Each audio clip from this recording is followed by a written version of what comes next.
제자들이 감람원이라 하는 산으로부터 예루살렘에 돌아오니 이 산은 예루살렘에서 가까워 안식일에 가기 알맞은 길이라.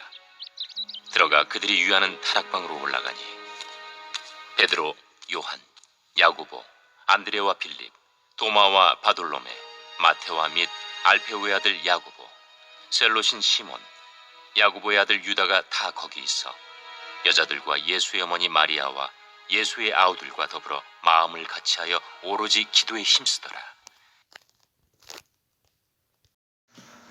여러분, 우리 교회는 어떤 교회가 되면 좋겠습니까?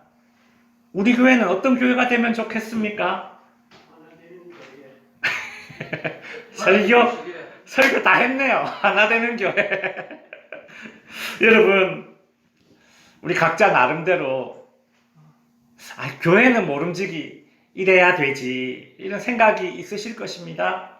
중요한 것은 내가 바라는 교회, 우리가 바라는 교회의 모습을 갖춰가는 것보다 더 중요한 것이 있는데, 그것은 무엇인가 하면 이 사도행전에 나오는 초대교회의 모습을 우리 교회가 닮아가는 것이 더 중요합니다. 그렇게 되기 위해서 우리는 사도행전을 통해서 교회란 무엇인가, 교회의 본질, 교회론을 이제 주일마다 살펴보고 있습니다. 지난주에 사도행전 1장 1절부터 11절까지의 말씀을 통해서 교회는 모이고 기다리고 받는 공동체가 되어야 한다, 그리 말씀드렸습니다. 잠시 복습해보자면 교회의 본질, 교회는 어떻게 돼야 됩니까? 모이기를 힘쓰는 공동체여야 합니다. 모이지 않는 것이 습관이 되어서는 안 됩니다. 두 번째, 교회는 기다리는 공동체입니다. 무엇을 기다립니까? 초대교회 성도들이 모여서 성령을 기다렸듯이 오늘 우리 교회는 성령 충만하여서 이제 주님의 재림을 기다리는 그런 공동체가 되어야 합니다. 재림을 기다리는 신앙, 마라나타 신앙은 성도들이 이 현세에서 겪게 되는 그런 고통들, 시험들, 그 가운데 정말 극한 강도의 그런 시험과 시련을 이겨낼 수 있는 힘이 어디에서 나오는가? 주님의 재림을 기다리는 신앙에서 아주 강한 그런 시험을 이겨낼 수 있는 힘이 나오는 것입니다. 교회는 어떤 공동체가 되어야 하는가? 세 번째로, 받는 공동체가 되어야 합니다. 무엇을 받습니까? 세례를 받고 성령을 받습니다. 그리고 권능을 받습니다. 저와 여러분은 세례와 성령 받고 성령 충만한 하나님의 자녀가 되었으니 이제 권능도 받아야 합니다. 여기서 권능은 무엇이었습니까? 권능을 받는다는 것은 내가 이 땅에 살면서 죄를 이기는 힘, 그리고 부활의 능력을 가지고 살아가는 것이 권능을 받는 것입니다. 이것을 그냥 쉽게, 쉬운 말은 아니죠. 신학 용어로 성화라고 합니다. 성화라는 것은 우리가 그토록 사랑하는 우리 주님을 닮아가는 것을 성화라고 합니다. 성화. 어떻게 그렇게 우리가 사랑하는 주님을 닮아갈 수 있습니까? 죄를 이기는 힘, 부활의 능력을 믿는 그 신앙으로 우리는 주님을 닮아갈 수 있는 것이죠. 오늘과 이제 다음 주에 2주에 걸쳐서 사도행전 1장 12절부터 26절에 나오는 초대교회의 또 다른 모습을 통해서 우리 덕지교회가 어떤 모습의 교회가 되어야 할지를 또 배워보도록 하겠습니다. 그림을 하나 보여드리죠. 이 그림은 레오나르도 다빈치가 그린 최후의 만찬이라는 그림입니다. 예수님이 십자가에 달리시기 하루 전날 제자들과 함께 이제 식사를 하는 장면을 그림으로 그린 것입니다. 중앙에 앉아 계신 분이 이제 예수님이시고요. 오른편, 왼편에 각각 6명의 제자들, 12명의 제자들이 있죠. 이 그림을 보면서 야 누가 베드로일까? 누가 요한일까? 누가 가룟 유다일까? 뭐 이런 것을 알아가는 재미가 있지만 오늘은 그런 거 생략하고요. 그냥 이 그림을 통째로 보시면 여러분 이 그림을 보면 자세히 보면 중간에 예수님이 계시고 그리고 양옆에 제자들이 6명이 있는데 여러분 제자들을 가만히 보십시오. 각각 따로 노는 모습입니다. 다음 사진. 안 나오는구나. 예. 여기 자세히 보시면 이 6명, 양쪽에 12명이 있는데요. 한번 넘겨보세요. 안 되나? 한번 더 넘겨보세요. 안 되는구나. 예. 제가 설명을 해야 되겠습니다. 일일이. 좀 힘든데 잘 보십시오. 여기 12명의 제자들이 있는데 이 제자들은 지금 하나 되지 못한 모습입니다. 잘 보시면 이쪽에 3명 따로 놀고 있죠. 보이십니까?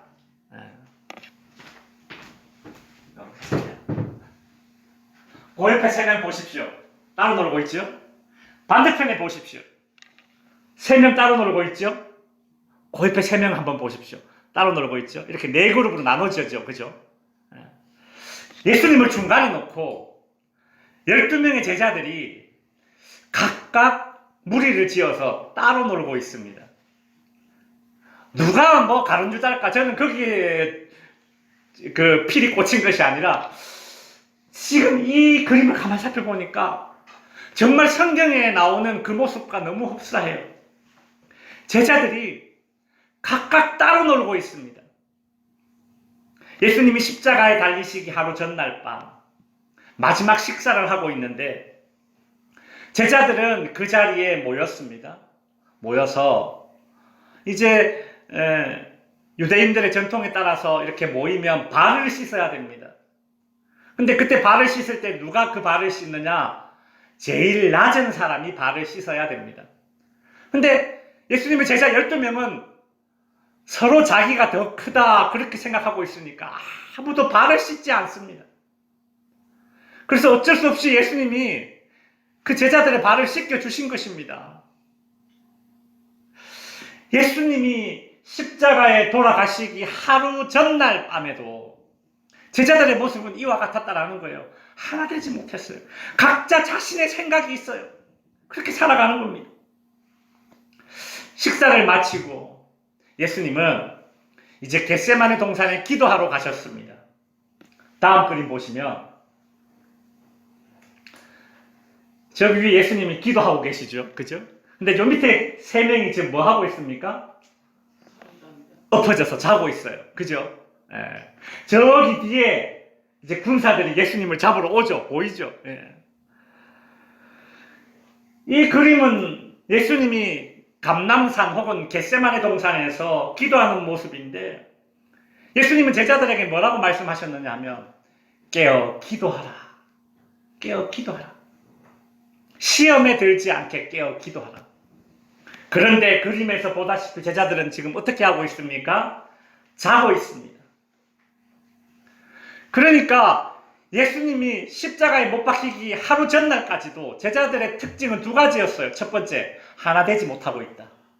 2번째 뭐 하고 있어요? 기도를 한다 못한다? 기도를 못하고 있다. 안 하고 있다.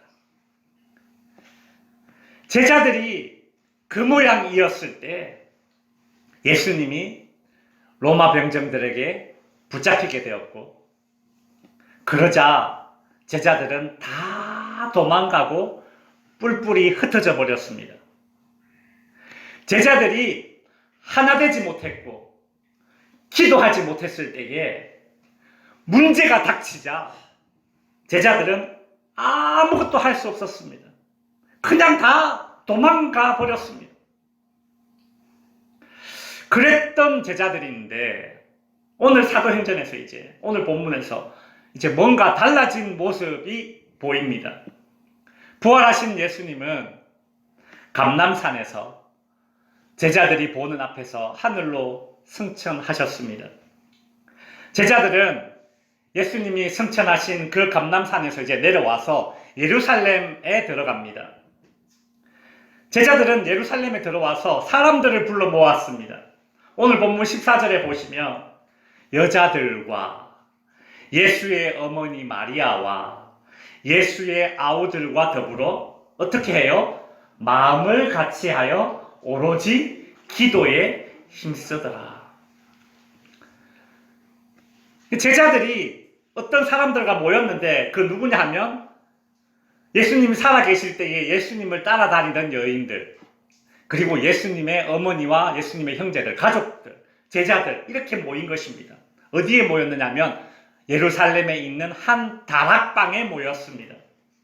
이것이 초대교회 첫 모임이자 설립 예배의 광경입니다.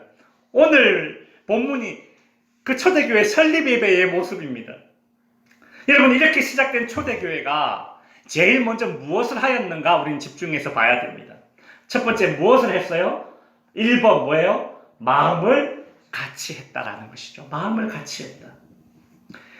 여러분, 예수님이 살아계실 때 제자들은 서로 하나 되지 못했습니다. 누가 크냐 다투기나 했죠. 예수님이 살아계실 때 예수님의 어머니와 예수님의 동생들은 어땠습니까? 예수님이 복음을 전하고 공생의 사역을 시작하자 예수님의 어머니와 예수님의 동생들은 예수님을 찾아와서 뜯어 말리려 했습니다. 하나 되지 못했죠. 예수님의 마음과 하나 되지 않았습니다. 이처럼 제각각이었던 그들이 예수님의 명령을 따라 이제 모였을 때에 마음을 같이 하였습니다. 즉, 한 마음이 되었다는 것이죠. 성도 여러분, 교회로 모였다면 한 마음이 되어야 합니다. 교회로 모였다면 한 마음이 되어야 합니다. 사실 세상의 모든 모임, 세상의 모든 공동체들은 한 마음 되고 하나 되는 것이 이상입니다. 꿈입니다. 여러분, 지난번에 우리나라 국가대표 선수들이 아시안컵 이제 대회에 나가서 경기를 했는데 충분히 이길 수 있는 팀들에게 만나서 형편없이 지고 말았습니다. 스포츠는 이길 수도 있고 질 수도 있습니다. 근데 경기에 져서 욕먹은 게 아니라 선수들이 하나 되지 못했다는 사실에 욕을 더 많이 먹었습니다. 아니, 축구하라고 모아놨더니 탁구를 치고 탁구 치지 말랬더니 서로 멱살 잡아 흔들다가 손흥민 선수가 손가락이 띡 부러졌습니다. 보셨죠? TV에서. 또 감독은 어땠습니까? 무능해서 이걸 통제하지 못했습니다. 선수들을 하나로 묶을 수 있는 능력이 감독과 스태프진들에게 없었다는 거예요. 그래서 엉망으로 경기하다가 지고 그렇게 욕을 먹었던 것입니다. 원팀, 하나 되지 못했던 것입니다. 이처럼 이 땅의 공동체들, 이 땅의 모임들은 하나 되지 못하면 문제를 이기지 못하고 무너지고, 하나 되면 문제를 뛰어넘을 수 있는 것입니다. 그래서 여러분, 회사에서도 그렇고 그렇게 원팀 하나 되자, 우리는 하나, 막 그렇게 소리치는 거예요. 왜요? 그래야 더 좋은 골을 얻을 수 있습니다. 더 많은 골을 얻을 수 있습니다. 더 많은 성과를 얻을 수 있기 때문이죠. 그런데 교회는 더욱 그래야 합니다. 교회는 더욱 하나 되어야 합니다. 교회는 이 땅의 그 어느 공동체보다도 더욱 하나가 되어야 합니다. 바울은 에베소서에서 이렇게 말했습니다. 에베소서 1장 22절 23절에 보면 또 그 예수를 교회의 머리로 삼으셨느니라. 교회는 그의 몸이니. 12절에 보면 이는 성도를 온전하게 하여 그리스도의 몸을 세우려 함이라. 여러분, 이게 무슨 말이냐면 바울은 교회가 하나 되어야 한다. 왜? 그 이유를 설명하는데 교회를 사람으로 비유한 겁니다. 이 머리는 예수님이야. 이 몸은 우리 성도들이야. 교회는 예수님이 머리고 성도된 우리는 몸이야. 한 몸이라는 겁니다. 여러분, 몸과 머리가 따로 노는 순간 어떻게 됩니까? 존재 자체가 할 수 없는 것입니다. 여러분, 교회란 그런 것입니다. 세상 일반 단체들은 하나 돼야 돼. 그 이유가 뭐냐 하면 더 좋은 결과를 얻기 위해서. 근데 교회는요, 하나 돼야 돼. 그 이유가 무엇인가 하면 살기 위해서요. 교회는 하나 되는 것이 어떤 더 나은 목적을 거두기 위해서가 아니라 살기 위해서입니다. 즉, 존재 자체가 하나가 되어야지만 존재할 수 있는 것이 바로 교회라는 것입니다. 여러분, 손흥민 혼자 쭉자 하자 뛰어서 어떻게 뭐 골 한 골 넣을 수 있습니다. 이렇게 그렇게 세상 공동체는 그래요. 그냥 하나 되지 못해도 그냥 이렇게 저렇게 굴러갈 수 있어요. 부회장은 회장 욕하고, 임원들은 회장 욕하고, 직원들은 부장 욕하고, 뭐 서로 욕하면서도 그냥 회사는 굴러가요. 망하지 않아요. 근데 교회는 달라요. 교회는 하나됨이라는 것이 존재 자체를 결정짓는 중요한 요소입니다. 제가 아는 어떤 목사님이 이제 한 교회에 부임을 했습니다. 그 교회에 장로님들이 한 10대 명 정도 있었는데, 당회를 이제 장로님들이 당회를 열지 않고 회의를 열면 그렇게 두 파로 나뉘어져서 자기네들끼리 그렇게 싸우고 난리법석이었습니다. 이게 어느 정도냐면, 회의하다가 한 장로님이 탁자로, 주먹으로 이 탁자를 팍 때려가지고 이 탁자의 유리를 닿게 때리고 말이죠. 멱살을 잡고 흔들고. 화가 난 장로님이 회의 중에 그냥 나갔어요. 간 줄 알았더니 돌아왔어요. 손에 몽둥이를 들고. 실제 있었던 일입니다. 그 목사님이 겪었던 일이에요. 여러분, 그런 교회에 이 목사님이 부임을 했으니 얼마나 이 마음이, 목회가 힘들겠습니까? 기도 중에 하나님이 지혜를 주셨답니다. 하루는 이제 당회를 열고 이 목사님이 이제 이렇게 장로님들에게 이야기를 했습니다. 성경에 주님이 몸이라고 하였는데, 하나 되라고 했는데, 장로님들이 이렇게 나뉘어져 있으니, 그 상대방이 어떤 이야기를 하든지 간에, 상대방이 어떤 의견을 내든지 간에 이렇게 태클을 걸고 있으니 제가 어떤 목회를 하겠습니까? 그래서 저는 앞으로 우리 당회에서 100% 찬성하는 일만 저는 앞으로 하겠습니다. 어떤 일이든지 장로님들이 100% 찬성하지 않으면 저는 그 일을 하지 않을 것입니다. 이렇게 이제 이야기를 했어요.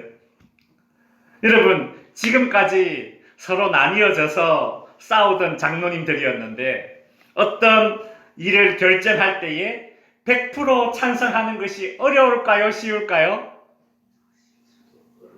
어려운 정도가 아니라 불가능한 겁니다. 불가능해요. 여러분, 그래서 교회가 어떻게 됐을까요? 그 교회가 100% 찬성하는 것이 불가능하니까 무슨 새로운 일, 큰 일을 할 수가 없더라는 겁니다. 여러분, 세상 같으면 이런 회사는 망해요. 망해요. 근데 신기한 것은 그렇다고 이 교회가 안 되는 일도 없더라는 겁니다. 예배 드리지 않는데 그거는 반대하는 장로님이 없어요. 기도하자는데 그거는 반대하는 장로님이 없어요. 그래서 그 교회는 그냥 모이면 그것만 하는 거예요. 기도하고 예배 드리고. 근데 그 교회가 어떤 새로운 일, 큰 일을 이제 하지를 못해요. 왜? 100% 찬성이 안 되니까. 근데 그 교회가 안 망했어요. 왜요? 그냥 모여서 기도만 하고 예배 드리는 것이 교회의 가장 중요한 핵심 사역이기 때문에 그 교회가 안 망했대요. 당회에서 100% 찬성하는 것만 한다, 이렇게 원칙을 세워놓으니까 이제 장로님들이 서로 핏대를 세우면서 싸울 일이 없는 거예요. 100% 안 되네, 하지마. 그냥 안 하는 거예요. 싸울 일이 점점 줄어들고 언성 높일 일이 없어요. 100%만 되는 그것만 하면 되니까. 그 목사님께서 이런 시간들을 쭉 이제 보내고 나서 이런 말씀을 하셨습니다. 새로운 일, 큰 일은 못하지만 그렇다고 안 되는 일도 없더라. 처음에는 100% 찬성하는 일이 한두 개밖에 없었는데 나중에 조금 시간이 지나니까 100% 찬성하는 일이 한 개, 두 개, 세 개, 네 개 조금씩 늘어나더라. 그래서 일단 하나 되는 일에 집중하고 힘쓰다 보니까 그 교회가 조금씩 역량이 늘어나더라. 그 이야기를 했습니다. 여러분, 100% 찬성하는 일만 하겠다. 이건 세상 공동체에서는 정말 비효율적인 말입니다. 일이란 게 그렇지 않습니까? 중요한 타이밍이 있잖아요. 중요한 타이밍이 있는데 근데 100% 찬성할 때까지 기다리면 그 최적의 타이밍을 놓쳐버릴 때가 얼마나 많았겠습니까? 또 그걸 보고 있는 목사님은 또 얼마나 애가 타겠습니까? 이거 지금 하면 70만 원이면 될 일을 100% 찬성 안 되니까 미루다가 나중에 하니까 이게 100만 원이 드네? 도시교회다 보니까 다른 옆에 있는 교회들보다 자꾸 뒤처지는 느낌이 드는 거예요. 100% 찬성이 안 되면 새로운 일을 못 하니까 우리 교인들이 혹시 옆 교회로 가지 않을까? 이러다가 우리 교회 망하는 거 아닐까? 그런데 교회는요, 하나됨이 존재 자체를 결정하는 가장 중요한 요인이다 보니까 하나됨에만 힘써도 그 교회가 되더라는 겁니다. 그러니 교회는 세상 공동체들처럼 뭔가 엄청난 일, 새로운 일, 큰 일을 하려고 힘쓰기 전에 하나 되기를 힘써야 합니다. 에베소서 4장 3절 말씀을 우리 같이 한 목소리로 읽어보겠습니다. 시작. 평안에 매는 줄로 성령이 하나 되게 하신 것을 힘써 지키라. 무엇을 지키라? 하나 되게 하신 것을 힘써 지키라. 여러분, 교회가 힘써야 할 일이 무엇입니까? 하나 되는 일에 힘써야 합니다. 그 말은 지금 내가 힘쓰고 있는 일이 교회의 하나됨에 저해되는 일이라면 당장 멈추어야 한다는 것입니다. 차라리 그 일을 하지 않는 것이 낫다는 얘기죠. 여러분, 교회가 싸우면서 일할 게 없습니다. 맞죠? 싸우면서 일할 바에야 안 싸우고 하나 되어서 일 안 하는 게 낫습니다. 지금 그 얘기예요. 그 얘기. 주님이 원하시는 방향은 동쪽입니다. 근데 나는 자꾸 서쪽으로 가려고 힘을 쓰고 있으니 되겠습니까? 안 되는 것이죠. 말씀을 정리하겠습니다. 여러분, 이 땅에서 하나님이 직접 만드신 단체, 하나님이 직접 만드신 공동체가 딱 두 개 있습니다. 첫 번째가 가정이고 두 번째가 교회입니다. 하나님이 만드신 단체, 하나님이 만드신 공동체, 가정과 교회는 공통점이 있습니다. 바로 한 마음이 되었을 때의 상태가 최상의 상태라는 것입니다. 여러분, 어떤 가정이 엄청나게 막 부자가 되고 막 엄청나게 번성했고, 저 집은 세상에 복 받았네. 저렇게 세상에 부자가 되었네. 최상의 상태인 줄 알았는데 알고 보니까 맨날 찢고 뽑고 싸우는 가정이에요. 그 가정을 보면서 최상의 상태다 그렇게 말할 수 있습니까? 아니에요. 하나님이 만드신 공동체, 가정과 교회의 최상의 상태는 하나됨입니다. 그러나 사람이 만든 공동체는 다르죠. 회사나 기업에서, 세상 여느 공동체에서 목적을 이루기 위해서 하나 되어야 한다라고 외치지만 우리는 다른 것입니다. 하나 된 상태로 존재하는 것 그 자체가 교회의 선한 목적입니다. 그래서 요한복음 16장에 보면 예수님께서 제자들을 위해서 간절히 기도하는 장면이 나오는데요. 여러분, 요한복음 16장에 보면 예수님께서 제자들을 위해서 중보 기도하시는데 그때 가장 많이 반복되어져 나오는 말이 무엇인 줄 아십니까? 요한복음 16장 11절, 21절, 22절에 보시면 같이 한번 읽어보겠습니다. 시작. 아버지여, 내게 주신 아버지의 이름으로 그들을 보존하사 우리와 같이 그들도 하나 되게 하옵소서. 21절. 아버지여, 아버지께서 내 안에, 내가 아버지 안에 있는 것 같이 그들도 다 하나가 되게 하소서. 22절. 우리가 하나 된 것 같이 그들도 하나가 되게 합니다. 우리 주님이 교회의 하나됨을 위해서 이렇게 여러 차례나 간절하게 기도하셨다는 것입니다. 여러분, 요한복음에서 보면 예수님께서 이 기도를 하시고 난 이후에 이제 순환을 받기 시작하십니다. 그렇게 십자가에 못 박혀 돌아가시는 거예요. 여러분, 교회의 하나됨은 하나님이 원하시는 것이고 예수님이 그렇게도 간절하게 원하셨던 것이 교회의 하나됨입니다. 여러분, 우리는 주님의 이런 간절한 기도 제목을 이루어 들어야 하지 않겠습니까? 저와 여러분이 일평생 살면서 주님을 위해서 그 어떤 큰 일, 그 어떤 새로운 일을 해왔으며 또 앞으로 얼마나 주님을 위해서 얼마나 큰 일을 할 수 있을지는 모르겠지만 그러나 우리가 지금까지 해왔던 그 어떤 큰 일보다 그리고 우리가 앞으로 해야 할 그 어떤 새로운 일보다 더욱더 주님을 기쁘시게 할 수 있는 것이 있는데 그것은 무엇인가 하면 우리가 하나 되는 것입니다. 쉽잖아요. 우리가 하나 되는 것을 주님이 그렇게 원하시니 이제 우리 덕지교회는 하나 되는 일에 더욱 힘쓰시어서 주님의 이 간절한 기도 제목을 이뤄드릴 수 있는 덕지교회 모든 성도님들 될 수 있기를 주님의 이름으로 축원드립니다. 기도하겠습니다.